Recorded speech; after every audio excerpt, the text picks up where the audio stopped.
उच्च शिक्षा विभाग मध्य प्रदेश शासन के आदेश अनुसार e content for post graduate classes के प्लेटफॉर्म पर आप सभी का स्वागत है।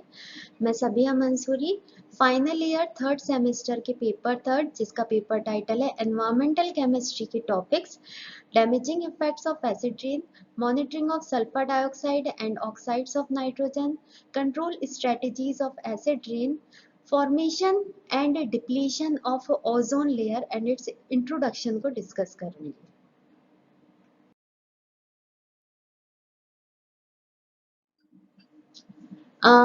To discuss about this lectures, first students will have knowledge about air pollutants, introduction of pH, precursors of acid rain, and after completing this modules, student will be able to understand damaging effects of acid rain on aquatic life, plants, buildings and health, monitoring of sulfur dioxide and oxides of nitrogen, control strategies of acid rain, stratospheric ozone depletions, introduction and its formation।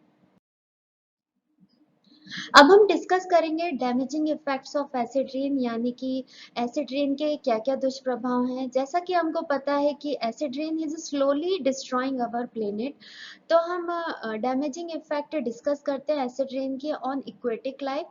It is increasing the acidity of lakes and rivers, and it is also responsible for high aluminum concentration in surface water।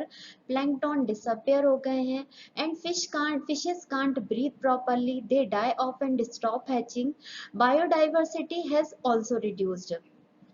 अब यहाँ पर एक image दी गई है जिसमें कि critical pH level दिया गया है for different types of aquatic organisms के लिए। अब what is critical pH? Critical pH वह पीएच लेवल है जिससे अत्यधिक ज्यादा पीएच या फिर अत्यधिक कम पीएच पर एक्वेटिक ऑर्गेनिजम्स सरवाइव नहीं कर पाते हैं। अब यहाँ पर कुछ एनिमल्स की लिस्ट दी है और उनके सामने उनके क्रिटिकल पीएच की रेंज दी है। फॉर एग्जाम्पल स्नेल्स जिसकी पीएच रेंज है 6, क्लाम्स इसकी पीएच रेंज है 6, bass 5.5, crayfish 5.5, mayfly 5.5, trout 5, salamanders 5, perch 4.5 and frogs 4।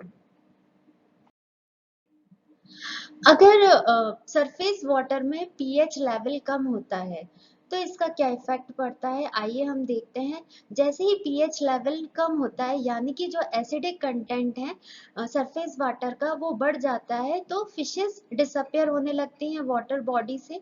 Acid rain can even kill fishes before they born because when they lay eggs and eggs when come in contact with acid they can't survive. और जब aquatic sources में acid level content high होता है तो fishes की मृत्यु हो जाती है, बट जो एसिड लेवल है अगर लो होता है then they become sick, suffer और loss their ability to reproduce. Even वे सारे पक्षी जो high level of acidic concentration वाले वाटर बॉडीज से फिशेस को ईट करते हैं तो they will also die because by eating toxic fishes and insects. अब आइए हम एसिड रेन के दुष्प्रभाव टेरेस्ट्रियल लाइफ पर देखते हैं। तो सबसे पहले अगर हम सॉइल की बात करें तो इसमें क्या क्या इफेक्ट्स पड़ेंगे, तो it is responsible for toxification of soil, it takes away soil nutrients, it damages soil biology and chemistry. microbial soils were also notable to tolerate low pH, and it also affects the soil fertility due to leaching। Now what is leaching? Leaching is the loss of mineral constituents of soil because of the presence of acidic components। Now vegetation पर acid rain के क्या क्या प्रभाव पड़ेंगे? It stunt growth of plants and trees, it block stomatal pores of leaves, it also affect various metabolic systems like ETS, that is electron transportation system, biochemical reactions are also affected। It is responsible for yellowing of leaf tissues which is known as chlorosis। Image में भी आपको दिखाई दे रहा है कि two different types of leaves दी गई हैं, एक क्लोरोसिस की फिनोमिना शो कर रही है जबकि एक अनइफेक्टेड है। It creates brown spots and Infection is also accelerated through broken leaves because of acid rain. Acid rain also causes root damage. अब जो हाई एलिवेशन ट्रीज हैं वो मोस्टली इफेक्टेड होती हैं बिकॉज ऑफ एसिड रेन, क्योंकि ये atmosphere के direct contact में होती हैं. For example, if acidic fog is present in the atmosphere, then in this conditions acid is more susceptible to attack, and acid is more trees are more susceptible to attack and trees can be easily damaged. अब आइए इस image में हम देखते हैं. यहाँ पर दो डिफरेंट टाइप्स की हाई एलिवेशन ट्रीज हैं. First one is red spruce, second one is sugar maple. यहाँ पर कैल्शियम की लीचिंग हो रही है फ्रॉम लीव्स, जिसकी वजह से it decrease cold tolerance powers of the plant, but it increases the freezing injury. अब दूसरी तरफ वहीं कैल्शियम और मैग्नीशियम की लीचिंग हो रही है सॉइल में से, बट जो एल्यूमिनियम कंसंट्रेशन है वो प्लांट के द्वारा एब्जॉर्ब किया जा रहा है थ्रू रूट्स. जब प्लांट्स या फिर ट्रीज का डैमेज हो जाता है because of acid rain, then in this condition they becomes less susceptible to attack and they can't resist pest and disease infections. अब जो एसिड रेन के दुष्प्रभाव हैं, अब हम कई हिस्टोरिकल बिल्डिंग्स और मॉन्यूमेंट्स में देखेंगे. तो जैसा कि हमको पता है कि जो हमारी हिस्टोरिकल बिल्डिंग्स हैं और मॉन्यूमेंट्स हैं वो मोस्टली इफेक्टेड हैं बिकॉज ऑफ एसिड रेन, क्योंकि जितने भी स्ट्रक्चरल कंपोनेंट्स हैं, for example limestone, sandstone, granite and various types of metals like iron, copper, zinc, इनका rate of degradation fast हो जाता है because of the presence of acid. और पॉल्यूशन और एसिड रेन के प्रेजेंस में हिस्टोरिकल बिल्डिंग्स और मॉन्यूमेंट्स का रेट ऑफ डिटेरियोरेशन भी फास्ट हो जाता है. फॉर एग्जांपल, जैसा कि Taj Mahal of Agra in India and Parthenon of Athens in Greece, ये टू एग्जांपल्स हैं हिस्टोरिकल बिल्डिंग्स की जो कि इफेक्ट हो रहे हैं because of the acid rain and air pollution. जो सॉफ्टवेयर बिल्डिंग मटेरियल है वो इजीली अफेक्ट हो जाते हैं, for example sandstone and limestone, जबकि जो हार्डर बिल्डिंग मटेरियल हैं वो ज़्यादा समय तक रेजिस्ट करते हैं एसिड रेन के इफेक्ट को, फॉर एग्जांपल ग्रेनाइट. अब यहाँ पर हम दूसरा एग्जाम्पल डिस्कस करेंगे. ये ब्यूटीफुल हिस्टोरिकल मॉन्यूमेंट का एग्जाम्पल है, that is Taj Mahal which is situated in Agra city of India.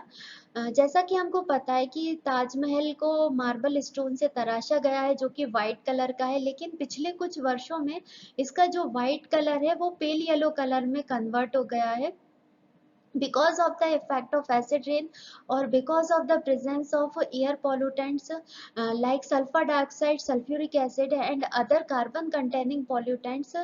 क्योंकि ये जो सारे pollutants हैं ये मथुरा रिफाइनरी से भी रिलीज होते हैं जो कि आगरा सिटी में ही सिचुएटेड है. अब हम एसिड रेन के दुष्प्रभाव अगर हेल्थ पर डिस्कस करें तो ह्यूमन बींग्स या एनिमल हेल्थ पर एसिड रेन के क्या क्या दुष्प्रभाव होते हैं, आइए अब हम देखते हैं. जैसा कि अब हमको पता है कि सॉइल में टॉक्सिक केमिकल्स की लीचिंग होती है और ये जो सारे टॉक्सिक केमिकल्स हैं ये प्लांट्स की रूट्स के थ्रू प्लांट्स एब्जॉर्ब कर लेते हैं, और अगर ह्यूमन बींग्स और एनिमल्स यही प्लांट्स कंज्यूम करते हैं तो ये टॉक्सिक सब्सटेंसेस हमारी बॉडी में और एनिमल्स की बॉडी में ट्रांसफर हो जाते हैं और कई डिसीजेस के लिए रिस्पॉन्सिबल होते हैं, for example brain damage, kidney problems and Alzheimer's disease. Similarly अगर एसिड रेन का ड्राई डिपोजिशन होता है तो कई डिफरेंट टाइप्स की हार्मफुल गैसेस एमिट होती है, for example sulphur dioxide and oxides of nitrogen. और ये सारी गैसेस कई प्रकार की बीमारियों के लिए रिस्पॉन्सिबल होती हैं, कई डिफरेंट टाइप्स की ब्रीथिंग और लंग्स प्रॉब्लम्स के लिए रिस्पॉन्सिबल होती हैं like asthma, dry cough, throat irritations and bronchitis.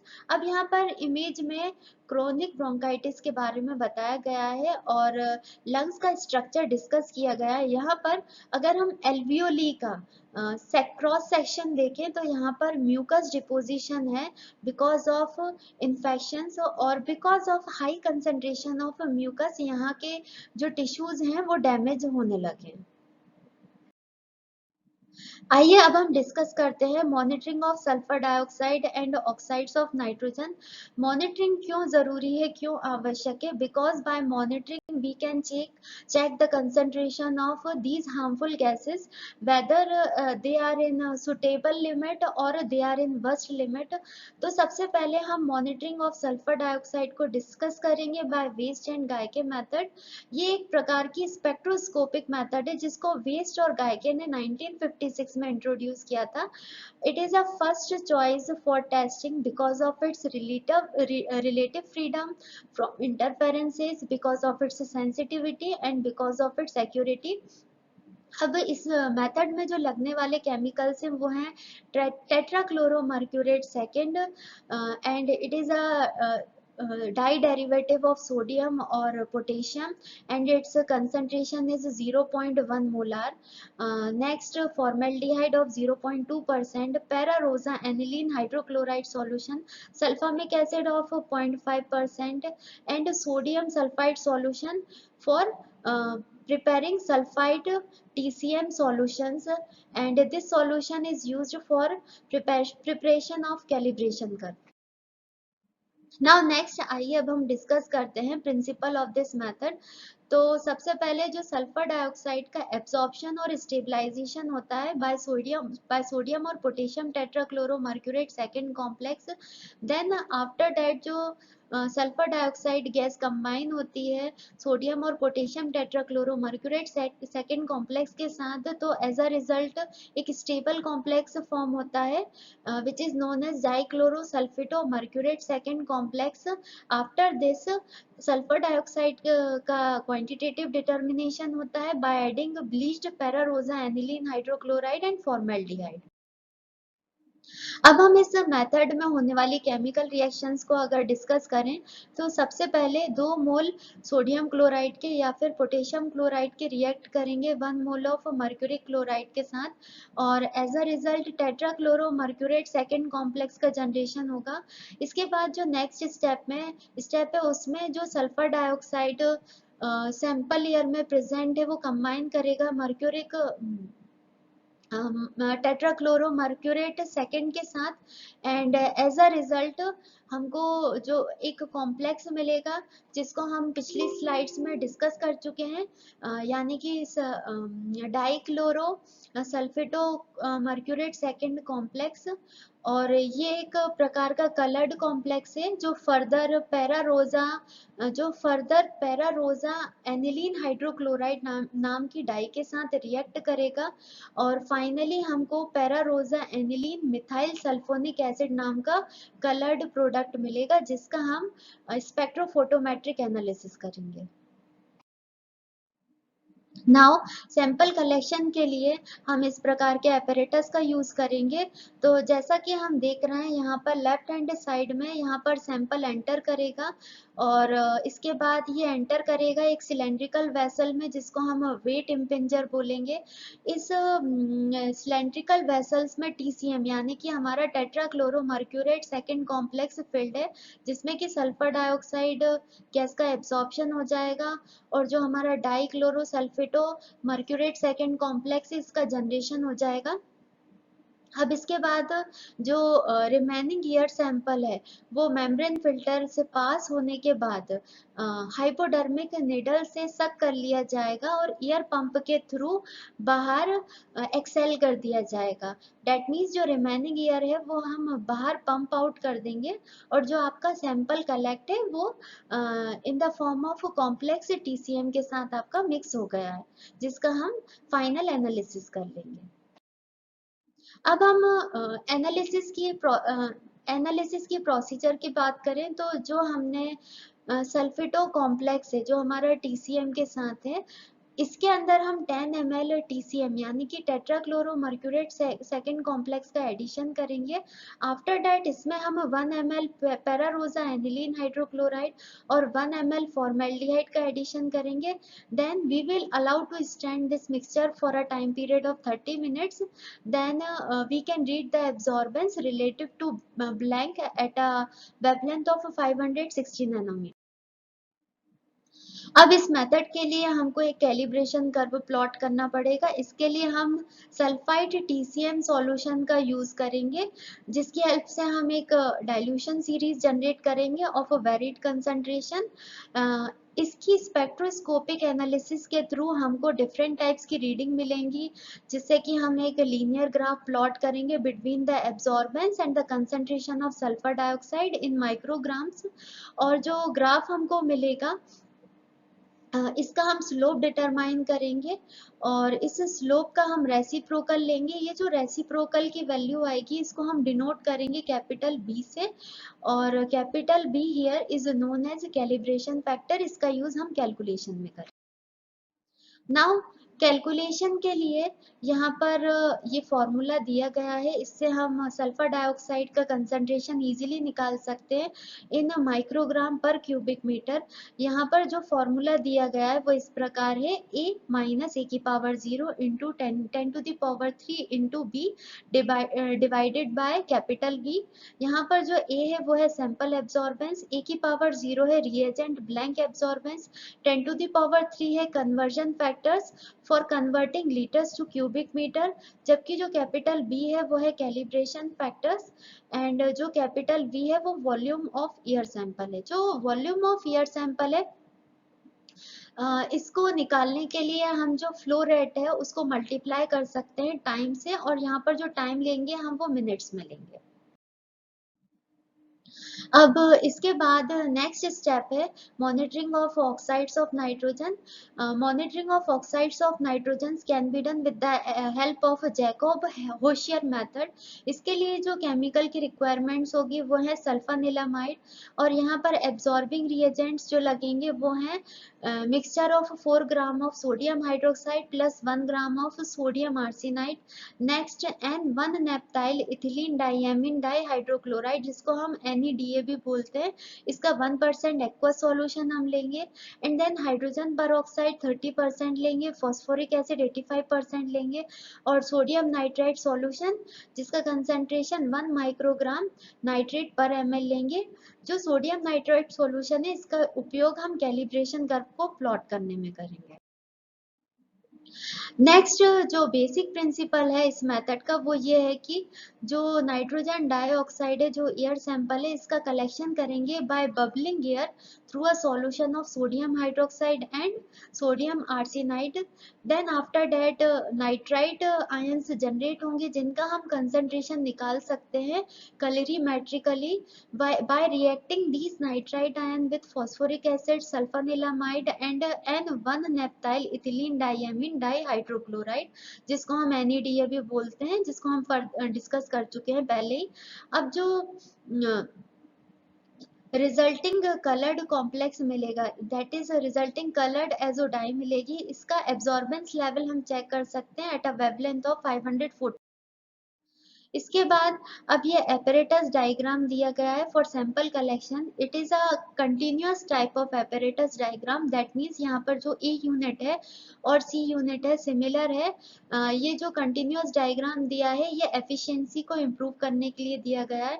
यहाँ पर जैसे ही हम लेफ्ट हैंड साइड पे देखेंगे तो हमारा जो सैंपल है वो एंटर करेगा सिस्टम के अंदर, और यहाँ पर ई दिया गया है, ये एक प्रकार का फिल्टर है जो ग्लास माइक्रोफाइबर फिल्टर है।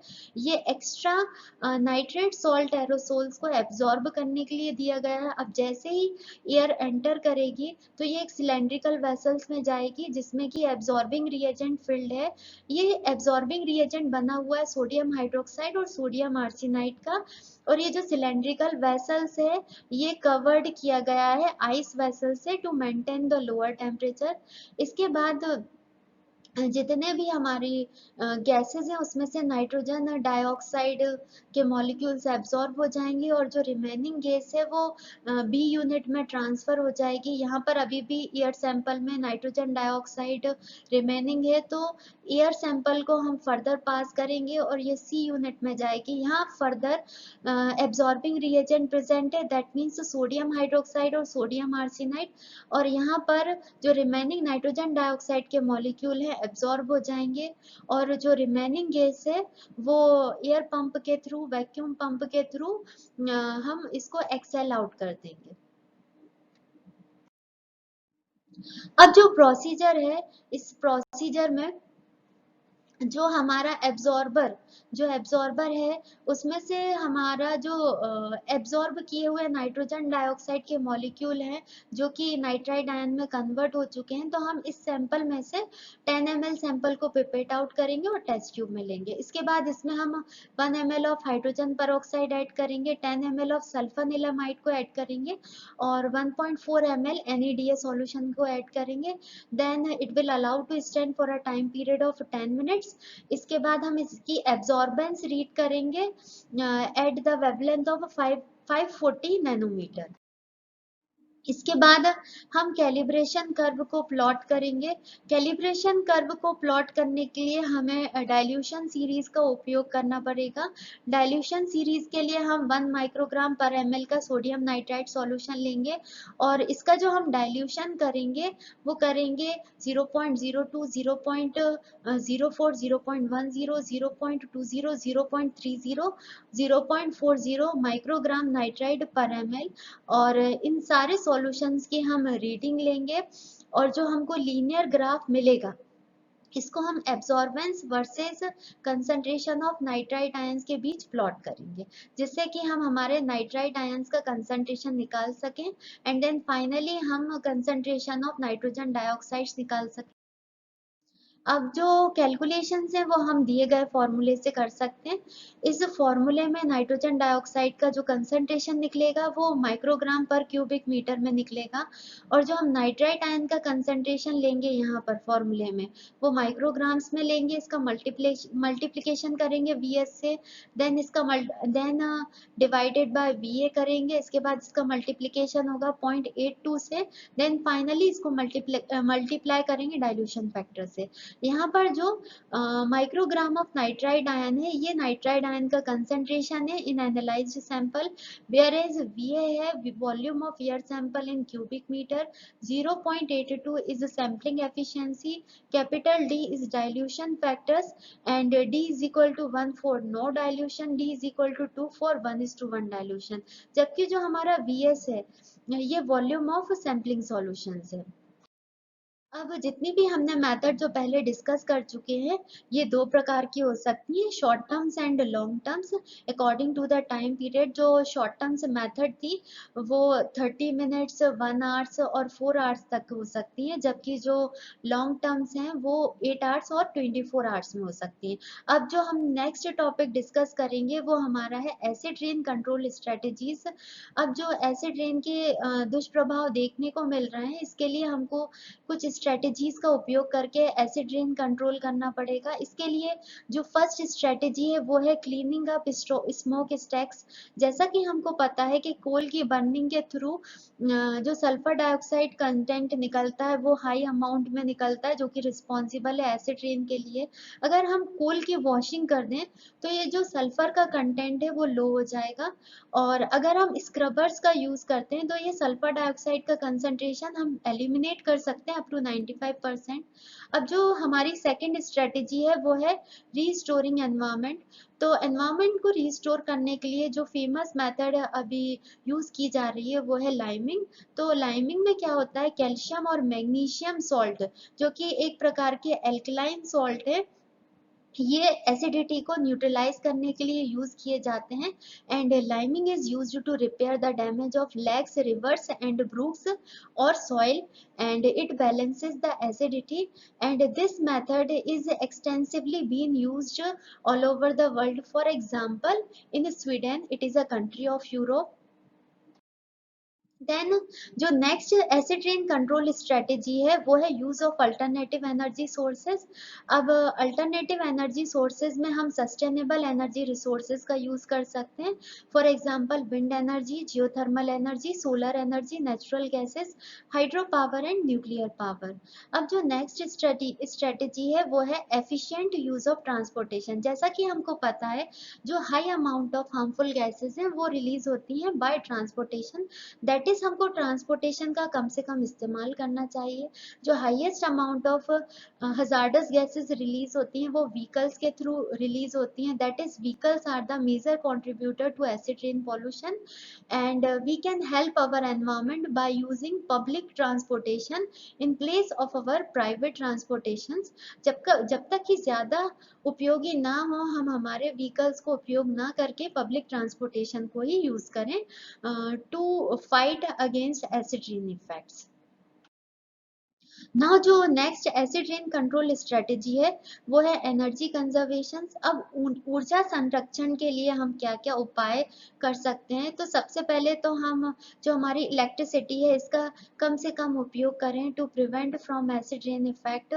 और अगर लाइट्स का इलेक्ट्रिसिटी का उपयोग ना हो तो please close your lights and turn off your computers and televisions whenever there is no need, and turn down your heaters and thermostat whenever there is no requirement, and air conditioning only when you really need it. Please follow these steps to fight against acid rain effects.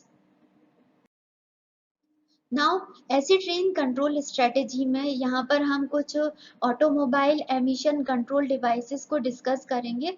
तो ये कुछ ऐसे device हैं जो harmful poisonous substances को, harmful gases को convert कर सकते हैं लेस हार्मफुल गैसेस में, या फिर इन गैसेस के एमिशन को कंट्रोल कर सकते हैं। तो सबसे पहले जो first automobile emission control device है वो है कैटालिटिक कन्वर्टर। तो ये एक प्रकार का कैटालिटिक कन्वर्टर है जो इमेज में दिखाई दे रहा है। ये जितनी भी हार्मफुल गैसेस हैं, for example hydrocarbons, carbon monoxides, oxides of nitrogen, इसको लेस हार्मफुल गैसेस में कन्वर्ट कर सकते हैं, जैसे कि नाइट्रोजन, वाटर, कार्बन डाइऑक्साइड। ये बहुत ही यूजफुल डिवाइस है जो व्हीकल्स में यूज हो रहा है आजकल।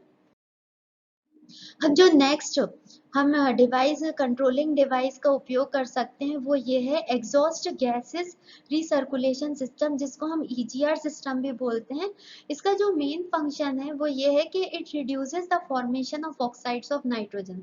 अब ये कैसे फंक्शन करता है, तो इंटरनल कंबशन इंजन का ये टेम्परेचर जो है वो 1500 डिग्री सेंटीग्रेड से ज़्यादा नहीं होने देता। अगर टेम्परेचर 1500 डिग्री सेंटीग्रेड से ज़्यादा नहीं होगा तो जो नाइट्रोजन और ऑक्सीजन की जो रिएक्शन पावर है वो कम हो जाएगी। एज अ रिजल्ट जो ऑक्साइड्स ऑफ नाइट्रोजन है उनका फॉर्मेशन भी कम हो जाएगा। अब अगर हम इमेज में देखें तो यहाँ पर एक ईजीआर वेल्व दिया गया है जो इनटेक और एग्जॉस्ट से कनेक्टेड है। तो इसका जो मेन फंक्शन है वो ये है कि ये टेम्परेचर को, एक्स्ट्रा टेम्परेचर को एब्जॉर्ब कर देता है, इसको बाहर एक्सेल कर देता है, जिसकी वजह से जो नाइट्रोजन और ऑक्सीजन की रिएक्शन है वो स्टॉप हो जाती है। अब जो नेक्स्ट कंट्रोलिंग डिवाइस है अगर हम उसको डिस्कस करें तो इसका नाम है पॉजिटिव क्रैंकेज वेंटिलेशन सिस्टम, और जिसको हम पीसीवी सिस्टम भी बोल सकते हैं। तो इसका जो मेन फंक्शन ये है कि जितना भी अनबर्न्ड फ्यूल और जो गैसेस हैं जो लीक हो रही हैं उसके लीकेज को स्टॉप करना। तो ये कैसे करता है, अब हमें पता है कि अगर व्हीकल्स या तो पुराने हो जाते हैं या फिर इंटरनल कंबशन इंजन में किसी भी प्रकार का डैमेज हो जाता है तो जो पिस्टन रिंग्स हैं और सिलेंडर्स हैं उनके बीच गैप क्रिएट हो जाते हैं। अब जब गैप क्रिएट होगा तो अनबर्न्ड फ्यूल और जो अनबर्न्ड गैसेस हैं वो लीक होने लगेंगी। तो यहाँ पर जो हमारा पीसीबी सिस्टम है अगर हम इसको कनेक्ट करते हैं तो जितनी भी अनबर्न्ड गैसेस और अनबर्न्ड गैसेस और फ्यूल है वो यहाँ पर कलेक्ट हो जाता है, और ये with the help of PCV valve we can transfer all these to internal combustion again, जिसकी वजह से इनका कंप्लीट कंबशन हो जाएगा और जो हार्मफुल गैसेस का एमिशन है वो भी स्टॉप हो जाएगा। अब हम इमेज में देखें तो यहाँ पर जो पीसीवी वेल्व है वो एक प्रकार का कनेक्शन है between these PCV system and the internal combustion engine, और यहाँ से जो एक्स्ट्रा अमाउंट की अनबर्न्ड फ्यूल है और गैसेस हैं वो ट्रांसफर हो रही हैं towards the internal combustion engine for complete combustion. अब हम नेक्स्ट कंट्रोलिंग सिस्टम को डिस्कस करें तो ये है fuel evaporative emission control system, जिसको हम ईवीएपी सिस्टम भी बोलते हैं। इसका जो मेन काम है वो ये है कि बहुत सारे गैसोलाइन ऐसे ही इवापोरेट हो जाते हैं सिस्टम में, एटमॉस्फेयर में, तो ये जो सिस्टम है वो उनको अरेस्ट कर लेता है और इनका फर्दर कंप्लीट कंबशन करता है इनटू लेस हार्मफुल गैसेस में, लेस हार्मफुल सब्सटेंसेस में। अब हम यहाँ पर ग्राफ देखें तो यहाँ पर जो फ्यूल टैंक है इसके पास एक वेपर रेस्ट्रिक्टर लगा हुआ है। ये जो वेपर रेस्ट्रिक्टर है ये फंक्शन करेगा in the form of fuel evaporative emission control system की तरह, और जितने भी कलेक्टेड गैसोलाइन है ये सक्ड बैक हो जाएंगी by carburettor to combustion engine for complete burning. अब हमारा जो नेक्स्ट टॉपिक है वो है स्ट्रेटोस्फेरिक ओजोन डिप्लीशन। अब इसको स्टडी करने से पहले हमको ये जानना पड़ेगा कि ओजोन लेयर क्या है, व्हाट इज ओजोन लेयर। तो ओजोन लेयर एक प्रकार की प्रोटेक्टिव लेयर है जो ओजोन गैस से मिलकर बनी है, and it surrounds the earth surface to protect the earth from the harmful effect of UV radiations before they reach the earth surface. और जैसा कि हमको पता है कि जो एटमॉस्फेयर है वो 4 प्रकार की लेयर से मिलके बना है। ये जो 4 प्रकार के लेयर्स हैं उनमें सबसे पहली है ट्रोपोस्फेयर, दूसरी है स्ट्रेटोस्फेयर, तीसरी है मीसोस्फेयर और जो चौथी है वो है थर्मोस्फेयर। जो आपकी ओजोन लेयर है वो 10 किलोमीटर हाइट पर प्रेजेंट है फ्रॉम द अर्थ सरफेस। अब ओजोन लेयर का डिप्लीशन किस प्रकार होता है, तो जो ओजोन लेयर का डिप्लीशन होता है वो कई प्रकार की एक्टिव स्पीशीज से होता है, for example chlorine and bromine. और ये जो एक्टिव स्पीशीज हैं ये रिलीज होती हैं डिफरेंट टाइप्स के केमिकल से, जैसे कि क्लोरोफ्लोरोकार्बन से, हाइड्रोक्लोरोफ्लोरोकार्बन से और वोलेटाइल ऑर्गेनिक कंपाउंड से। जब ये गैसेस रिलीज होती हैं, फॉर एग्जांपल क्लोरीन गैस और ब्रोमीन गैस, तो ये डायरेक्टली स्ट्रेटोस्फेयर में ओजोन लेयर पर अटैक करती हैं। और हमको पता है कि ओजोन बहुत ही अनस्टेबल कंपाउंड है and it can easily break down into oxygen atom or nascent oxygen. So as a result of attack of chlorine and bromine atoms, it will break down into oxygen molecule and the nascent oxygen. और ऐसा study किया गया है कि जो एक chlorine atom है it can destroy over 1 lakh ozone molecule. It means जो rate of formation of ozone layer है वो स्लो है in comparison to rate of destruction of ozone layer. इसी की वजह से यहाँ पर यूनिवर्स में अर्थ में ओजोन होल क्रिएट हो गया है। अब हम मैकेनिज्म ऑफ ओजोन फॉर्मेशन की अगर हम स्टडी करें तो ओजोन फॉर्मेशन के लिए चैपमैन मैकेनिज्म की अब हम स्टडी करेंगे। और सबसे पहले हम कुछ बेसिक इंट्रोडक्शन डिस्कस करते हैं कि सबसे पहले ओजोन लेयर का डिटर्मिनेशन हुआ था 1920 में। और जो थ्योरी है ओरिजिन ऑफ ओजोन लेयर इसको सबसे पहले प्रपोज किया था ब्रिटिश साइंटिस्ट सिडनी चैपमैन ने 1930 में।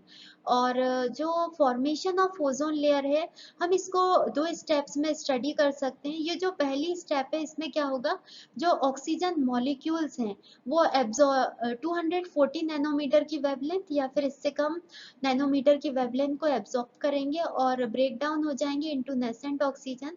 और जो नेसेंट ऑक्सीजन एटम जनरेट होंगे ये ट्रिपलेट स्टेट में होंगे, ये highly reactive nascent oxygen atom होंगे।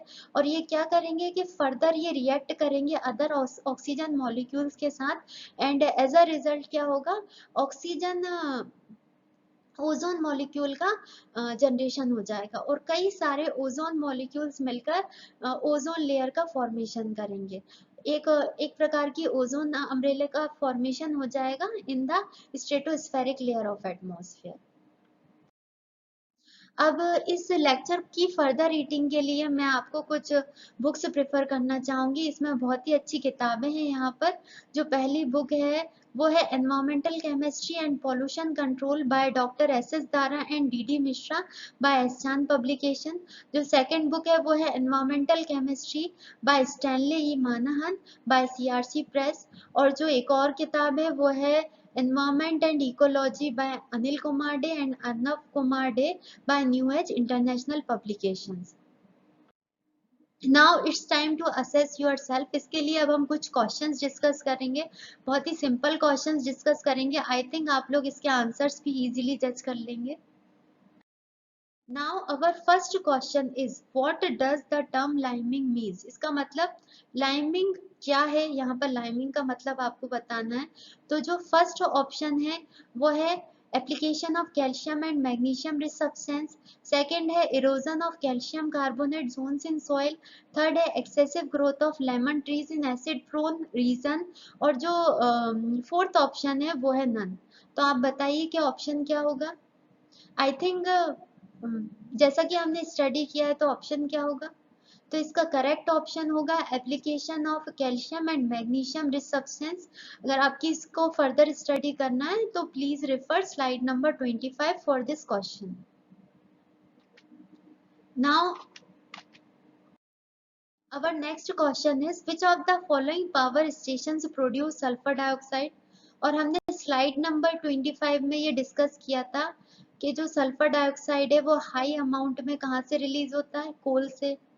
अब देखिए हम इसके ऑप्शंस देखते हैं। Option 1 is hydro electric power plant. Option B is coal firing power station. Option C is nuclear power plant and option D is all of the above. तो answer होगा coal firing power stations. Now question third, it is a very simple question. The ozone layer lies in which layer of atmosphere? तो इसके options हैं troposphere, stratosphere, ionosphere, mesosphere. और इसका correct option होगा stratosphere. Please refer slide number 32।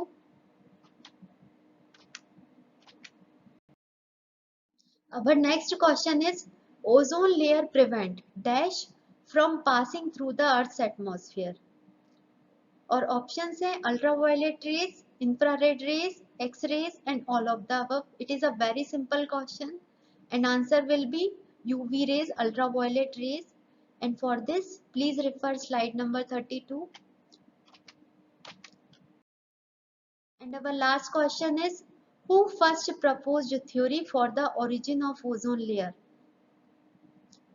किस scientist ने ये theory दी थी। तो इनके ऑप्शंस हैं Robert Brown, James T Stewart, Sydney Chapman and George Smith. तो हमने मैकेनिज्म स्टडी किया था फॉर्मेशन ऑफ ओजोन लेयर का। और तो ओरिजिन ऑफ ओजोन लेयर दिया गया था सिडनी चैपमैन द्वारा। Please refer slide number 34। Thanks a lot everyone, thanks a lot. और इसके आगे के टॉपिक अब हम नेक्स्ट लेक्चर में डिस्कस करेंगे।